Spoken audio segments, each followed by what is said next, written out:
Three things that I learned about reading the varieties of languages was that individuals use different kinds of languages depending on who they are speaking with and the what the conversation is. It could either be casual or formal. When I do see preschoolers playing during playtime, they're usually using more casual language as to when they are speaking with a caregiver, an adult, or even their parents. They use a more formal selection of words, maybe to be polite, to make it seem polite. I also learned that their home languages and their dialect that they choose can be very meaningful, especially with preschoolers, which they learn language primarily from their families.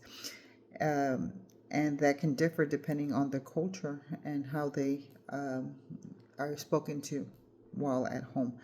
Another thing that I learned is that language is tied to who the child is and their identity. When a child is valued and heard, he or she feels accepted, which helps them build their confidence.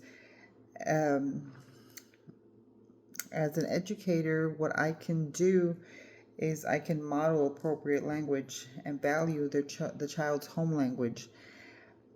And I can create a culture of fun activities where they can learn different styles of language and when it's appropriate to use um, different languages.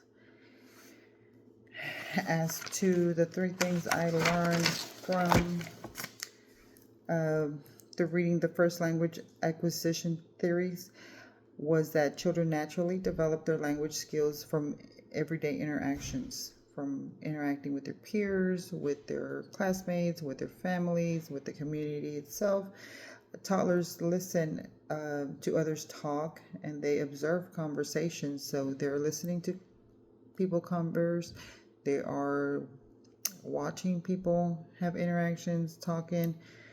And what I can do as an educator is I can be responsive, ask the child questions and allow them to expand, allow them to respond.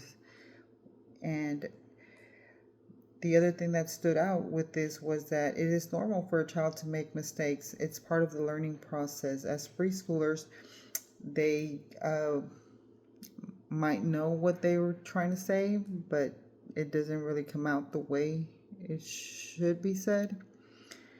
I mean, it happens to me, and I'm grown. Um, so yeah, as I mentioned, as a preschool educator, I can apply the mentioned theories by creating an environment full of activities that involve language, such as story time, dramatic play, and encourage the children to use other vocabularies and so they can boost their confidence and always appraise them for the new words or the conversations that they're having.